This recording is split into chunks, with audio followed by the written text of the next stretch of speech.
দেশের বড় দুটি বাম দলের দুই প্রধান নেতা হাসানুল হক ইনু ও রাশেদ খান মেননকে আদালতে হাজির করা উপলক্ষে আদালত অঙ্গনে ব্যাপক নিরাপত্তা ব্যবস্থা নেওয়া হয়।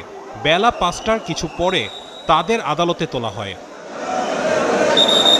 এই সময় তাদের শাস্তির দাবি করে আদালত অঙ্গনে বিক্ষোভ মিছিল করা হয়। মিছিলে যোগ দেয়াদের একটি অংশ ইনু মেননের উপর চড়াও হয়। হুড়োহুড়ি ও ভিড় সামলাতে হিমশিম খেতে হয় আইনশৃঙ্খলা বাহিনীর সদস্যদের। শুনানির শুরুতে ছাত্র জনতার উপর নির্বিচারে গুলি চালানোর ঘটনায় সাবেক প্রধানমন্ত্রীর সহযোগী হিসেবে হাসানুল হক ইনু ও রাশেদ খান মেননের 10 দিনের রিমান্ডের আবেদন করে পুলিশ। দুই পক্ষের শুনানি শেষে তাদের বিভিন্ন মেয়াদে রিমান্ড মঞ্জুর করেন আদালত।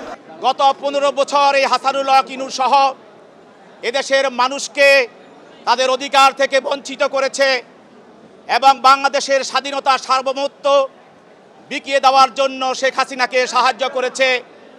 সর্বোপরি শেখ হাসিনাকে স্বৈরাচার করে তুলে দেওয়ার জন্য 14 দলের নামে এই হাসানুল হক ইনু এবং রাশেদ খান মেনন যেই ভূমিকা পালন করেছে, আজকে 15 বছর পর সেই সাহায্যকারী, পরিকল্পনাকারী, ষড়যন্ত্রকারী হাসানুল হক ইনু এবং রাশেদ খান মেনন আজকে আদালতে উপস্থাপিত হয়েছে।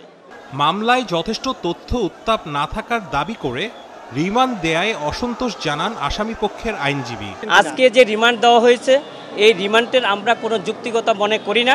রিমান্ডের যে যুক্তিগতা থাকার কথা উপাদান থাকার তার কিছুই নেই। আমরা এই রিমান্ডে আমরা সন্তুষ্ট না। তারপরও বিজ্ঞ আদালতের প্রতি এবং আইনের প্রতি আমরা শ্রদ্ধাশীল। এর আগে নিউ মার্কেট থানার আব্দুল ওয়াদুদ হত্যা মামলায় 5 দিনের রিমান্ডে ছিলেন ওয়ার্কার্স পার্টির সভাপতি রাশেদ খান মেনন। রাশেদ আনিস, 71, ঢাকা।